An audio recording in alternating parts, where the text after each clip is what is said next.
뭐 어떻게 아니요 뭐 죄송합니다. 시리가 대신 대답하려고 하는 급해요 요새.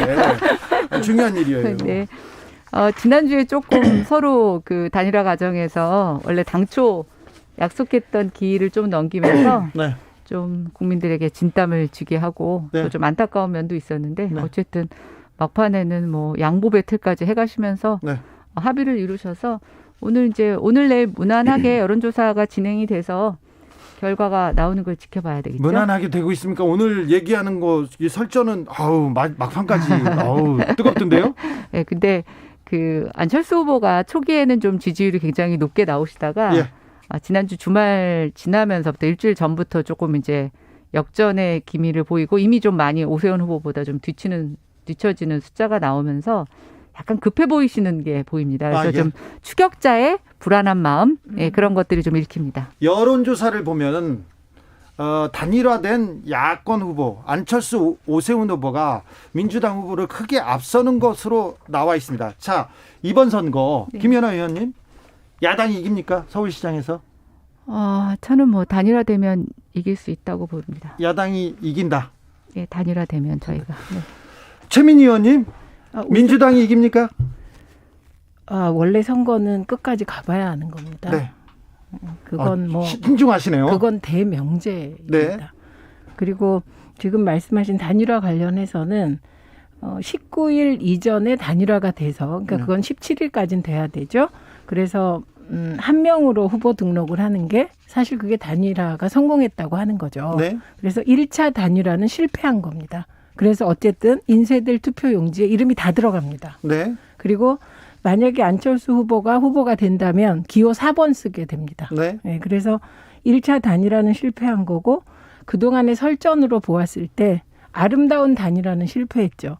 그리고 이건 지금까지 이 상황은 안철수 후보의 전략 실패입니다. 그러니까 오늘에 와서 오세훈 후보가 만약에 후보가 되면 그리고 양심 선언이 나오면 후보직 사퇴할 수도 있다는 말을 오늘에 하는 후보. 그러니까 사실 이런 거는 토론회 과정에서 정말 적나라하게 질문하고 그래서 뭔가 의혹을 제기해야 되는데 뒤늦게 이렇게 하는 거. 그러니까 이건 단일화가 일단 그 여론조사 시작되고 나서 이런 걸 하는 건 정말 안철수 후보는 처음부터 지금까지 전략이 성공하지 못하고 있다 이렇게 봅니다. 수긍할 수 있는 김연아 의원. 그러니까 제가 아까 말씀드린 것처럼 좀 여유 있는 분의 태세라고 보여지진 않고 네. 굉장히 쫓기고 밀리고 있는 그런 추격자의 모습이 많이 보이면서 좀 안타깝습니다. 조금 더 최민희 전 의원님 말씀하신 것처럼 토론 과정에서 좀 날쌘 어떤 그런 비판과 지적이 있었으면 좋겠는데 이제 여론조사 앞두고 그러시는 것이 조금 생각이 읽혀서 저도 안타깝습니다. 이번 재보궐선거 야당이 이겨야 되는 국민의힘이 이겨야 되는 이유가 뭡니까 김연아 의원님? 저는 일단 이번에 그 재보궐선거는 대한민국 제1, 2도시가 1도시의 시장이 네. 동시에 그것도 위력에 의한 성폭력, 성추행으로 인해서 네. 야기된 원인 제공을 했다. 그렇죠. 예, 그런데 지금 집권 여당에서 이에 대한 충분한 사과와 국민들이 납득할 수 있을 만한 어떠한 책임도 보이지 않고 있습니다. 이제 겨우 피해 호소인에서 피해인으로 인정받았지만 2차 가해가 굉장히 많고요. 또 피해 당사자뿐만이 아니라 여러 국민들이 볼 때도 충분한 책임 있는 모습을 보여주지 않고 있습니다. 그런데 사과가 부족하다? 저는 근데 여기에서 국민들이 심판해주지 않는다라고 하면 저는 이 위력에 의한 특히 정치인으로부터 받는 성폭력에 대해서는 앞으로 얼마든지 묻힐 수 있다고 생각이 됩니다. 최민희 의원님, 여당, 민주당이 이겨야 합니까? 이겨야 하는 이유는요? 이겨야 합니다. 근데 우선 저 말에 약간 답을 드려야 될 것 같아요. 저는 이 선거가 민주당 시장의 성추행으로 시작됐다. 성추문 관련해서 이 부분 인정하고 민주당이 되게 불리한 조건에서 후보를 냈다고 생각합니다. 그런데 이것을 정치적으로 이용해서 선거 쟁점으로 만드는 것 또한 피해자에 대한 도리가 아니라고 생각하고 이제 이 사안은 민주당에서 그 피해자가 지목한 3명을 캠프에서 퇴출하지 않았습니까? 그리고 원내대표 그리고 후보 당사자도 다 사과하지 않았습니까? 그래서 이제 피해자와 그리고 고인이 된 박원순 시장 모두에게 잊혀질 권리를 드려야 되는 그런 일이라고 개인적으로 생각합니다. 그다음에 왜 사실 국민의힘이 이기면 안 되는 이유, 제가 생각하는 네. 민주당이 이겨야 한다기보다는 그건 아직도 국정농단 세력의 뿌리가 뽑히지 않았기 때문입니다. 그리고 지금도 박영선 후보 도쿄 아파트 얘기하는 거 사실 자가당착이거든요. 이 부분은 홍준표 전 대표가 잘 정리를 하셨어요. 사찰이 있었고 네. 그 사찰의 결과 남편이 직장을 잃었고 그 직장을 잃었기 때문에 일본으로 가게 됐고 도쿄에서 아파트를 살 수밖에 없었던 상황을 홍준표 전 대표가 얘기해 준 거라고 생각하고 저는 이번 과정에서 그 국정농단 세력의 마지막 뿌리를 뽑는 선거가 돼야 된다. 그렇게 생각합니다. 네. 자, 한명숙 전 총리 재판 모해 위증교사 의혹에 대해서도 조금 물어보겠습니다. 자, 대검에서 회의를 했어요. 회의를 해서 자, 무혐의 결론을 내렸습니다. 이 부분에 대해서 박범계 장관도 입장을 냈는데 여기에 대해서는 최민희 의원 할 말이 있으시죠? 그 우선은 이 사건의 프레임이 자꾸 언론에 의해서 잘못 지어지는데 이건 한명숙 구하기도 아니고 구하기일 수도 없습니다. 이 사건과 한명숙 총리 사건은 다른 사건이에요. 다만 연결이 돼 있다. 이 주장은 타당합니다. 네. 그래서 이 사건은 유우성 씨 간첩 조작 사건처럼 유우성 씨 간첩 조작 사건은 검찰과 국정원이 간첩을 조작한 거잖아요. 네. 그래서 최종 대법원에서 무죄 받은 사건이고 한명숙 전 총리의 뇌물 의혹 사건을 조사하는 과정에서 1심에서 진 검찰이 가짜 증인을 내세워서 재소자 증인을 내세워서 2심에서 판결을 뒤엎은 사건입니다. 근데 그 과정에서 증거 조작, 그다음에 증인 조작 그것이 있었다는 게 핵심이거든요. 그러니까 핵심은 특수부 검찰의 잘못된 조사 행태에 대해서 이번에 한번 반성할 기회를 박범계 장관이 준 건데 검찰이 이를 걷어차서 매우 불행하게 생각합니다. 한명숙 구하기가 아니라 검사들의 잘못된 관행을 좀 고치기 위한 그 박범계 장관의 노력이었다. 그 결정이었다. 이렇게 보시는 거죠. 김연아 의원님? 네, 근데 조금 그거 반박하기 전에 먼저 말씀하신 거에 대해서 저도 조금 드릴 네. 말씀이 있는데요. 일본이 30년 동안 부동산 거품이 꺼지면서 사실은 주택의 거래가 굉장히 적습니다. 네. 그래서 주택을 잘 사고 팔지 않고 일본에서는 다 빌려 쓰거든요. 근데 저는 여기서 정치적으로 어려움을 겪고 일본으로 나간 박영선 장관의 남편이 왜 일본에서 꼭 집을 샀어야 되는지라는 것에 대해서는 좀 추가적인 설명이 필요할 것 같다는 생각이 들어요. 저는 좀 그거는 제가 여러 도시의 주택 부동산을 아는 사람으로서 좀 이해가 안 가는 부분이 있다는 생각이 듭니다. 자, 왜냐하면 일본에서는 요거는 렌트가 훨씬 더 유용하고 또 집이 잘 팔리지 않기 때문에 거래가 잘 없습니다. 일본에 5만 채 집 중에서요. 1년에 거래되는 주택이 15만 호가 안 그럼 됩니다. 잠시만요. 대부분 집을 안 사거든요. 이 부분은 이제 박영선 후보는 그 집을 팔았습니다. 지금 네. 없어요. 왜 팔았냐면 지난해 민주당에서 집 팔라고 했을 때 그 팔았고 올 2월에 그럼 왜 이게 그 재산 등록 상황에 있느냐? 그건 재산 등록 기준이 지난해 12월이라서 그렇죠. 그거는 뭐 그래서 일단 팔았기 때문에 예. 이게 사실은 이번에 그 청와대에서 한 채 이상 공직자들 한 채만 가져라 이게 나오기 이전에는 사실 남편이 도쿄에 거주하면서 집을 갖고 있는 게 쟁점이 안 됐었잖아요. 아니죠. 그 인사청문회에서도 그게 쟁점이 됐었고요. 아니 근데 제 그게 기억에는 잠깐만요. 마무리하고 과거로 가서 그 과거의 공직자들이 집을 2채 가지고 있었던 걸 이유를 다 찾자면 한도 없고 끝도 없을 거라고 생각합니다. 예. 저는 박영선 후보의 경우는 그 청와대와 정부가 방침을 정했을 때 집을 팔았느냐 안 팔았느냐가 핵심이라고 봅니다. 그래서 2월에 집을 팔았다는 거 아닙니까? 그럼 사실은 이게 별로 공세거리가 안 될 것 같아요. 그 아니죠. 부분은. 원래 작년 1월에서부터 얘기를 했기 때문에 이번에 저는 서울시장에 안 나오셨으면 집을 안 팔았을 수도 있다고 근데 생각합니다. 그건 팔았으니까요. 아니 뭐 어쨌든 그러니까 제가 먼저 반박을 얘기하고 네. 제가 말씀드렸는데 저는 네. 그 부분이 좀 이해가 안 간다는 생각이 들고요. 저도 한마디만 할게요. 20평대 도쿄의 아파트 이게 앞으로도 논란이 되겠네요. 지금 보면 그러니까 이 문제에 대해서는 좀 지켜봐야 되겠습니다. 네, 네. 자, 그다음에 이제 그 한명숙 전 총리 사건과 네. 관련된 거, 예. 뭐 수사 관행상의 여러 가지 불합리하고 했던 것들, 뭐 저는 없지 않았었다고 생각합니다. 그게 한명숙 전 총리 사건뿐만이 아니라 대한민국 검찰 역사상 저는 그게 있었다고는 생각하는데요. 네. 왜 하필이면 한명숙 전 총리 구하기가 아니라면 검찰의 잘못된 관행을 지적하고 그것을 바로잡기 위한 거였다면 저는 왜 꼭 이 사건이어야 했나라는 생각이 있어서 좀 의구심이 듭니다. 그러니까 공소시효가 얼마 남지 않아서 뭔가 그 안에 뭔가 해보려고 했다는 저는 그런 의심을 하게 되고요. 네. 그리고 진짜 힘없고 어려운 사람들 중에 정말 검찰 수사를 받으면서 얼마나 억울한 사람이 많겠습니까? 저 억울해요. 네, 그러니까 저도 억울합니다. 아니요, 그 사례를 안 하고 왜 한명숙 전 이 총리 사례 사건을 너무 건이 작아서 저 그냥 깨갱입니다. 아니죠. 저는 그게 작고 큰 게 아니라 그렇게 가는 게 훨씬 더 국민들한테 설득력이 있었을 거라고 생각이 되고요. 오늘 또 박범계 장관이 사실은 좀 머쓱해졌죠. 본인이 수사 지휘권을 발동을 했는데 사실은 그거에 지금 뭐 약간 걷어들이는 모습, 네네. 본인만 좀 뻘쭘한 모습이 됐는데 저는 이걸 보면서 오늘 얘기한 게 뭐 절차적 정의에 대해서 언급을 하셨습니다. 멀리 갈 것도 없고요. 최근에 김진욱 공수처장이 이성윤 중앙지검장을 조사를 한다는 명목으로 1시간 동안 만났습니다만 어떠한 조사 기록도 남지 않았습니다.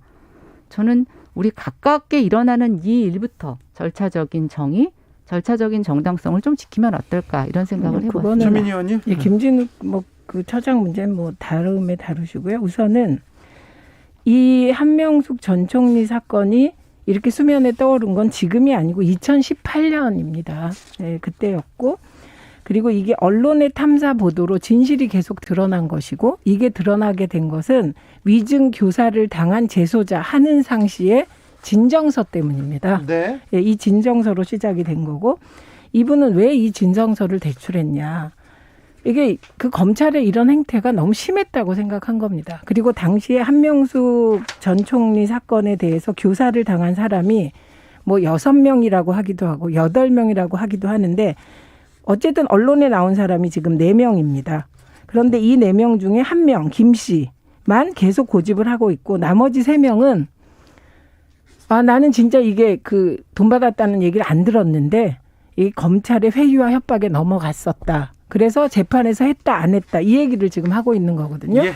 그러니까 3인의 재소자의 증언으로 이게 시작된 겁니다. 그래서 이 부분은 팩트를 확인해야 될 것 같습니다. 이 부분 이 정도 하고 넘어갈까요? 두 분한테 이거 일부에서 마지막으로 이 문제 하나 물어볼게요. 도쿄에 아파트 가진 아줌마라는 표현, 안철수 후보의 표현. 이 표현 보고 어떤 생각 드셨어요, 김연아 의원님? 글쎄 저는 아까 말씀드린 것처럼 제가 그런 문제 제기는 할 수 있는데 또 굳이 본인이 집 없는 아저씨라는 표현을 쓰시면서까지 도쿄에 집 있는 아줌마라고 빗대셨더라고요. 근데 약간 포인트가 좀 잘못 맞은 것 같아요. 제가 좀 전에 페북에다 글을 쓰고 하나 왔는데 네. 본인은 이제 집 없는 아저씨라고 얘기하셨더라고요. 근데 보니까 재산이 1,500억 네. 신고한 재산이 집은 없는데 돈은 많은. 근데 이제 예금도 100억이 넘으세요. 넘죠. 네. 네. 그리고 2011년에 재산을 반을 기부하셨다는데 그러고도 주식가액이 1,000억이 넘더라고요. 근데 저희가 이러면서 전세 사시는 분을 딱 한마디로 부르는 게 있습니다. 귀족 전세.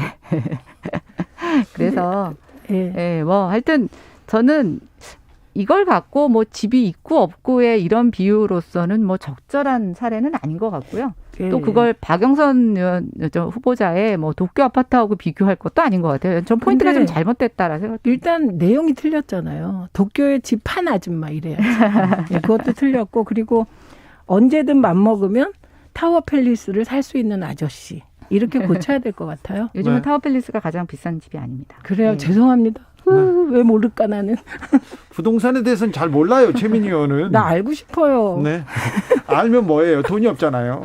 그런데 아줌마라는 표현을 이렇게 정치인이 이렇게 하는 거는 이건 굉장히 좀 아줌마들한테나 그러니까 이건 그냥 문제. 제가 보기에 대한민국 그 엄마들 힘내십시오. 이렇게 얘기할 수밖에 없습니다. 네. 네.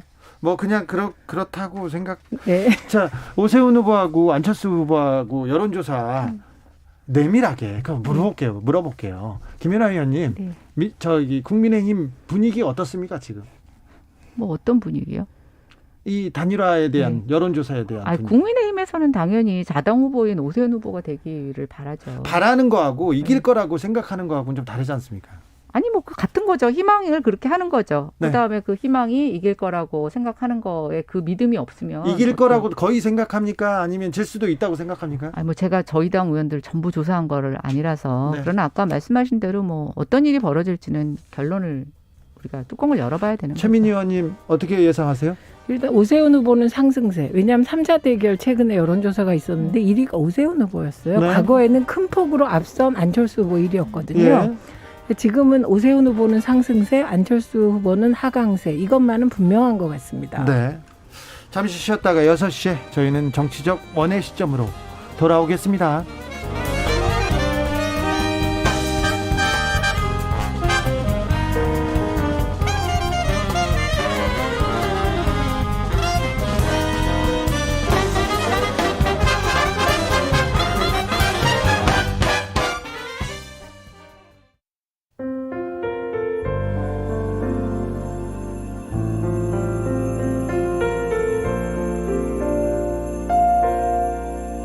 KBS 라디오 연중기획 희망충전 대한민국 422번째 이야기. 안녕하세요. 아나운서 이현주입니다. 경욱이 엄마는 12번째 생일을 맞은 아들 경욱이에게 소원이 뭔지 물어봤습니다. 또래보다 일찍 철이 들어버린 경욱이는 방긋 웃으며 이런 말을 했습니다. 엄마랑 누나가 아프지 않았으면 좋겠어요. 다른 건 바라는 게 없어요. 당뇨 합병증으로 시력을 잃어가는 엄마와 천식이 심한 지적장애인 누나는 경욱이의 유일한 가족입니다. 귀가 잘 들리지 않아 보청기를 끼고 있으면서도 늘 가족들의 아픔을 먼저 생각하는 경욱이. 엄마는 그런 아들을 볼 때마다 너무 안쓰러워서 가슴이 미어집니다. 경욱이네 가족들이 지금의 아픔을 극복하고 아름다운 일상을 맞이할 수 있도록 여러분이 힘을 실어주세요. 코로나19 여파로 사례자와 취재팀의 안전을 위해 사연으로 대신 전달합니다. 여러분의 따뜻한 손길이 희망의 빛이 됩니다. ARS 060-700-1580 060-700-1580 한 통화 3,000원으로 희망을 선물해 주세요. KBS 라디오 연중기획 희망충전 대한민국은 초록우산 어린이재단, 인탑스 주식회사 그리고 청취자 여러분과 함께합니다. ARS 060-700-1580 한 통화 3,000원입니다.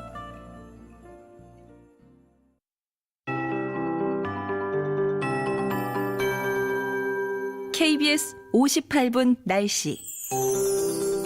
한 주를 시작하는 월요일, 오늘 전국적으로 바람이 다소 불었습니다. 쌀쌀함도 이어지고 있는데 내일 아침까지는 기온이 평년 기온을 밑도는 쌀쌀함이 좀 더 이어질 것으로 보이고요. 내일은 맑은 날씨에 일교차가 크게 벌어지면서 한낮 기온은 평년 기온을 크게 웃도는 날씨로 일교차가 크기 때문에 건강관리에 좀 더 신경 쓰시는 것이 좋겠습니다. 내일 아침 최저 기온은 서울 영상 3도, 부산 4도 등 전국은 영하 2도에서 영상 6도 사이가 되겠고요. 낮에 기온이 오르게 되면 강릉은 20도 안팎까지, 대구 지역 19도, 광주 18도, 서울은 16도 정도로 오늘과 큰 차이를 보이면서 기온이 껑충 오를 전망입니다. 오늘도 하늘은 비교적 맑았습니다. 내일도 비교적 맑은 날씨 예상됩니다. 다만 오늘 바람이 다소 불었는데 내일은 좀 더 강해질 전망입니다. 특히 내일 새벽부터 모레 아침 사이 강원도 산지와 경상북도 북동 산지를 중심으로 바람이 무척 거세질 것으로 보이고, 강원도 동해안 지역과 경상북도 동해안 지역도 강풍이 예상되는 만큼 바람 피해 입지 않도록 주변을 단속하시는 것이 좋겠습니다. 내일 전국적으로 하늘은 맑을 것으로 예상되지만 오전 중에 내륙 지역에 안개가 끼는 곳이 있겠고요. 황사가 발원을 해서 오늘 밤부터 미세먼지량이 증가해 내일 오전 중에 수도권, 충남, 전라북도 지역을 중심으로 일시적으로 나쁨 단계도 예상됩니다. 지금 서울 기온은 9.3도입니다. 윤지수입니다.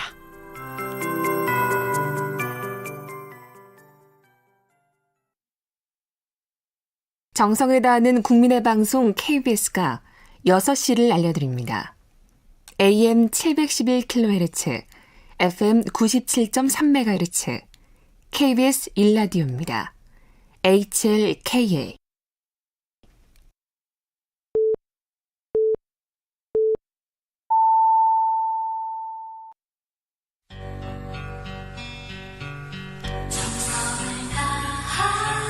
정성을 다하는 국민의 방송 KBS 주진우 라이브. 그냥 그렇다고요. 정치적 원의 시점 최민희 전 의원, 김연아 국민의힘 비대위원과 함께하고 있습니다. 자, 아무래도 시대적 화두가 부동산 투기와의 전쟁인 것 같습니다. LH 특검 문제로 넘어가 보겠습니다. 특검이 되면 좀 잘할까요? 김연아 의원님, 전문가로서. 네. 근데 이게 일단 범위가 너무 점점 커지고 있고요. 계속 커집니다. 예. LCT도 같이 하자 이렇게 얘기하고 있고요. 그런 것도 있는데 이제 단순히 신도시의 토지 매입과 관련된 것들이 처음에는 문제 제기가 됐었는데 네. 이제는 뭐 농지를 샀던 사람들 전반적으로 농지 전용에 대한 문제 제기, 좀 과거 얘기부터 뭐 이렇게 일파만파 커지고 있어서 예. 또 전북 거기 지역본부 보니까 거기 이번에 좀 안타깝게 스스로 목숨을 끊으신 분이 계셨잖아요. 네. 근데 이제 LH 직원들만 한 게 아니라 그 지역에 뭐 약간 의사 이런 분들하고 또 이렇게 농민들 분들하고 네. 또 같이 뭐 투자했다고 막 이러고 지금 이게 끝이 어딜지 잘 모르겠어서 저는 특검에서 이 범위를 정하는 문제가 좀 쉽게 끝날까라는 생각이 들어서 굉장히 좀 복잡해지고 있어요. 네, 그래서 국민들 입장에서는 다 좋은데 좀 빨리 네. 뭔가 특히 LH만이라도 좀 결론을 냈으면 좋겠다. 왜냐하면 정부가 지금 이번 달 말까지 LH를 좀 거의 해체적 수준에 의한 구조개혁 방안을 내놓겠다고 했거든요. 네. 그러려면 그 전에 사실은 LH에 대한 실체가 좀 드러나야 되는데 이게 오히려 더 시간 끌기가 돼서 이건 이거대로 가고 LH 해체 수준한다? 그럼 좀 말이 안 될 것 같아요. 맞습니다. LH 적폐들은 빨리 뽑아주세요. 이게 국민들의 민심인데요. 이거는 이렇게 정리가 돼요. 네. 이제 국가수사본부와 검찰이 합동해서 네. 지금 LH는 수사에 들어간 겁니다. 그러니까 예. 그건 진행이 되는 거예요. 예를 들면 특검은 적어도 앞으로 한 달 내지 한 달 반 후에 구성이 되는데 그 사이에 손 놓고 있다가 국가수사본부는 정말 제대로 일도 못 해보고 뭐 집중 포화를 받을 수 있거든요. 결과에 따라. 네. 그러니까 지금은 국가수사본부가 LH 건을 집중적으로 수사할 시기. 예. 그리고 특검은 민주당도 국민의힘도 범위 이렇게 늘리시면 안 돼요. 예를 들면 국민의힘이 청와대를 특검 및 국조하자 이 부분 빼고요. 민주당은 3기 신도시 외에 다른 대규모 택지 개발 사업 다 하자고 넓히자고 하잖아요.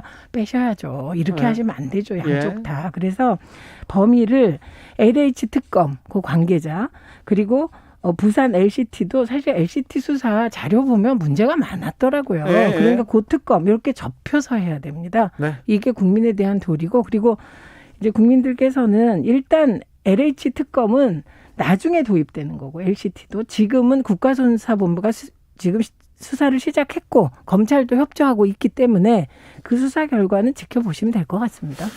김연아 의원님, 최민희 의원의 또 지적은 또 일리가 있죠? 네, 항상 일리가 있으시죠. 우리 네. 최 의원님 지적은 일리가 있습니다. 네. 근데 저는 약간 LCT는 성격이 다른 것 같아요. 네. LH 투자 투기하고는 좀 성격이 다른 것 같고 이게 특검 얘기가 옛날에 있었죠. 근데 이제 문정부 출범하고 나서 사실은 뭐 뚜렷하게 진행이 없다가 네. 이번에 이제 LH 사건 터지면서 같이 막 들어오는데 네. 저는 하려면 따로 했으면 좋겠어요. LH에 엮어서 할 일은 아닌 것 같아요. 네. 네. 자, 뭐 그거는 고려할 만하죠. 그래 고려할 만하다. 그런데 LCT 문제가 조금 뜨거운 거는요. 박형준 후보 때문에 그렇습니다. 박형준 후보가 지난해 딸과 후보가 그 LCT에 집을 한 채씩 가지고 있었다. 이 얘기이기 때문에 LCT가 뜨거운 것 같은데. 자, 이 문제는 어떻게 보고 계십니까? 최민희 의원님? 우선 이 건은 뭐 계속 쫓아온 분들은 쉽게 알아들을 수 있을 텐데 핵심이 박형준 후보의 아들이 이게 20억 정도가 되는 LCT를 산 자금이 어디서 나왔냐. 네. 이게 소명되면 끝나는 사안이더라고요. 그리고 2015년에 오션뷰 이게 뭐 되게 비싼 로얄층 네. 바다가 확 보이는 데인데 이걸 이제 아들 딸이 동시에 샀다는 거 아닙니까? 위아래층을요? 예, 그런데 그 돈이 뭐 딸의 경우는 그럼 사위 돈이다. 2015년에 제가 그 가족 관계는 사실 좀 관심이 없습니다. 네. 그래서 그 자금 출처가 조사되고 네. 원래 소유했다가 판 사람이 나오면 끝나는 거 아닙니까? 근데 네. 여기에 막 가족사가 나오고 뭐 의붓아들은 아들이나 아니냐 이런 논쟁으로 가는 건 여야 모두 중단해 주십시오. 네. 네. 자, 중단해 달라고 합니다. 그런 그 가족사에 대해서는 김연아 예. 의원님 어떻게 이게 보세요? 또 이제 뭐 여기서 언급하는 게 적절한지 모르겠지만 이제 재혼 가정이라는 특수성이 있으시더라고요. 예. 그래서 보통 보면은 뭐 자기 자식일 경우는 모르겠지만 이제 그 결혼한 상대자의 자식일 경우에는 뭐 우리가 다 일일이 모르는 것도 있을 수 있지 않습니까? 그래서 네. 뭐 저도 약간 그런 특수성 때문에 이걸 좀 너무 가족 관계로 엮는 거에 대해서 우리가 신중할 필요가 있겠다는 생각을 했고요.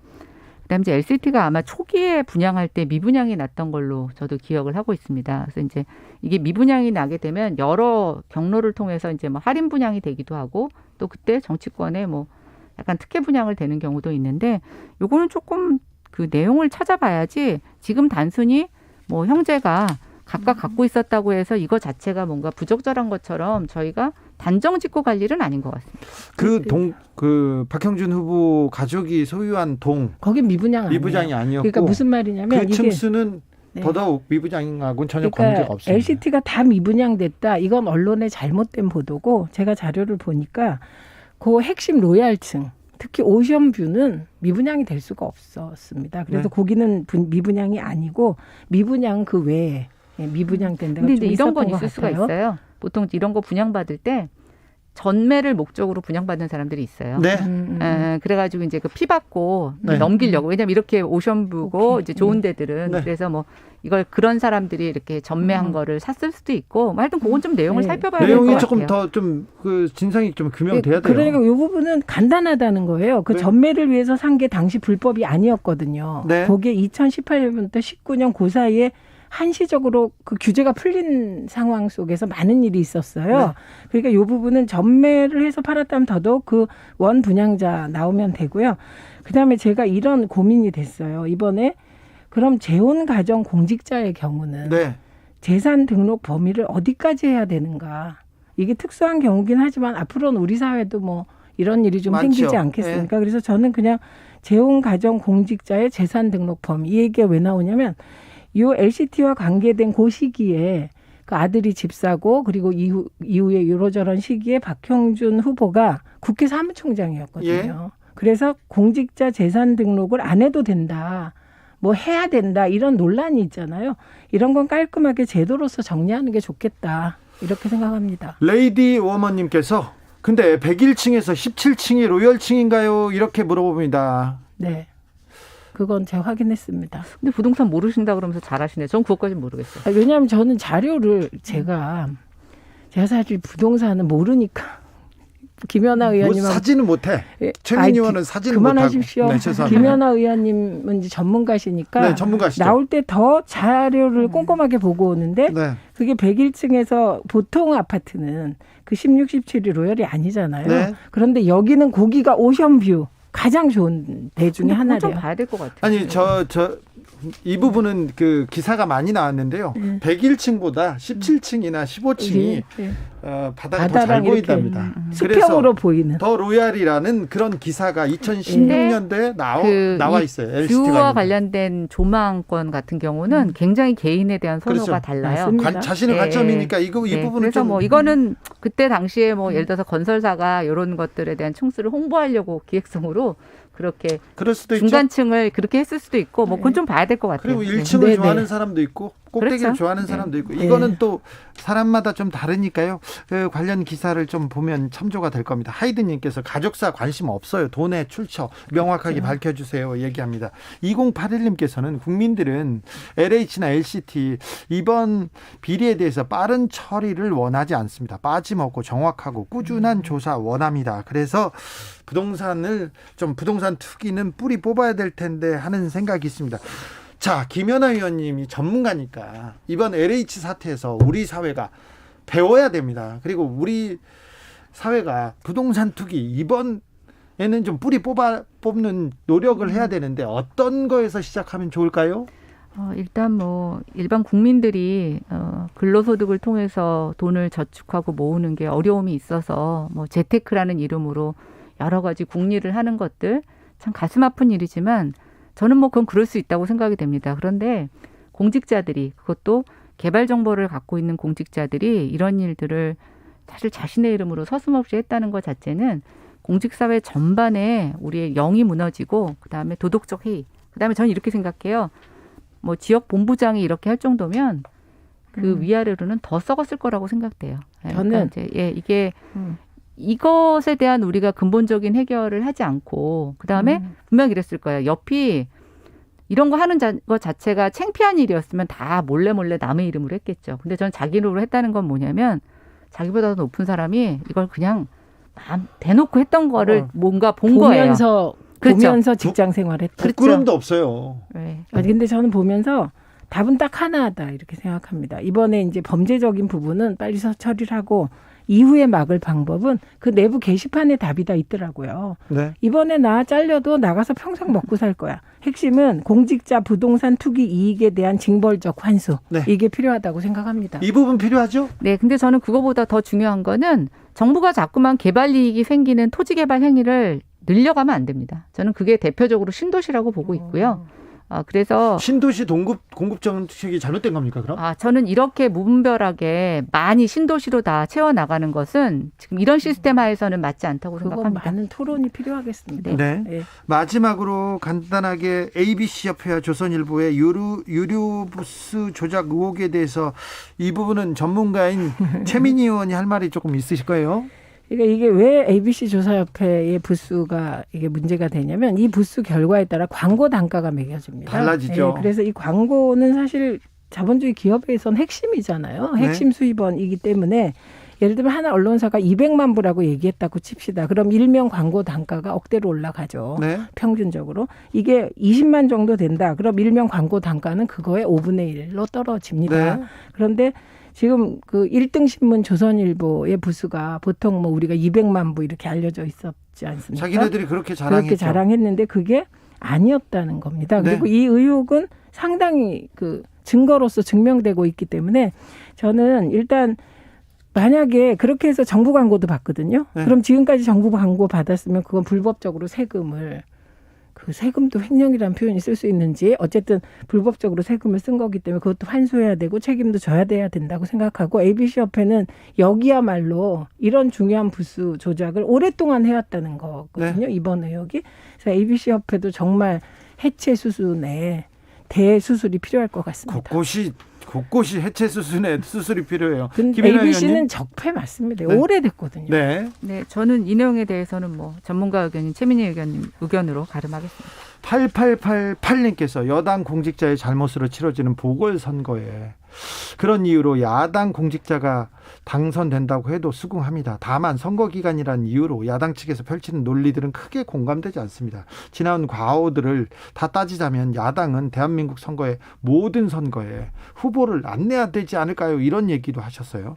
김정숙님께서는 땅 투기 관련 논란이 민주당에서 엄청 나오던데 관련해서 엄정한 조사나 처리 가능할까요? 이렇게 물어봅니다. 그렇게 안 하면 네. 민주당의 존립 근거가 흔들릴 겁니다. 민주당 후보들 부동산 투기 의혹 너무 많이 나와요. 민주당 후보 이번 후보들이 아니라 네, 의원들 의원들이요. 중에 일부. 네, 의원들이요. 예, 근데 저는 그분들이 뭐 지금 얘기하자면 뭐 국회의원 되기 이전에 샀다 다 각자 이유가 있어요. 그리고 이 부분은 사실 그 아시아경제에서 보도했잖아요. 국민의힘이 훨씬 토지를 많이 가지고 네. 있다. 그러니까 저는 그 개인들이 막 억울해서 왜 억울하냐 그랬더니 자기들은 조족지혈인데 왜 우리를 갖고 이러냐 이런 생각이더라고요. 그런데 민주당이기 때문에 여당이기 때문에 조족지혈 아닙니다. 네. 그래서 저는 민주당이 정말 철퇴를 가하는 수준의 징벌을 하지 않으면 안 된다고 생각합니다. 근데 해당 의원분들에게는 이런 말씀 드리게 된 걸 죄송하게 생각합니다. 저는 LH 내부 게시판에 있었던 문구가 하나 생각이 나네요. 신도시 개발 정보와 관련돼서 엄청나게 정치인들이 로비하고 그 청탁 들어왔었는데 자기네들은 우리보다 더 많이 해놓고 왜 우리 보고 뭐라고 하느냐라는 문구가 나간 게 있어요. 저는 그때서부터 정치인들 특히 국회의원들, 국회의원들이 소관상임위원들, 국토위. 네. 국토위. 그리고 하여튼 뭐 예결위. 여당 그 지역 국회의원들은 그런 유혹으로부터 많고 그런 관련된 빌미를 제공한 일이 많았을 거라고 생각이 되고 요번 혐의 나오는 것을 철저히 수사해서 그걸 명명백백하게 밝혀냈으면 좋겠습니다. 고급 정보를 다루는 국회의원들, 예결위원들 그 지역구 의원들 그렇죠? 네, 저는 처음부터 그걸 그냥 한 달 전부터 주장했는데 네. 왜 그분들을 타겟으로 해서 조사를 안 하는지 모르겠습니다. 조사 빨리 해야 됩니다. 정치적 원의 시점 지금까지 최민희 전 의원 그리고 김연아 국민의힘 비상대책위원과 함께했습니다. 감사합니다. 네, 고맙습니다. 감사합니다.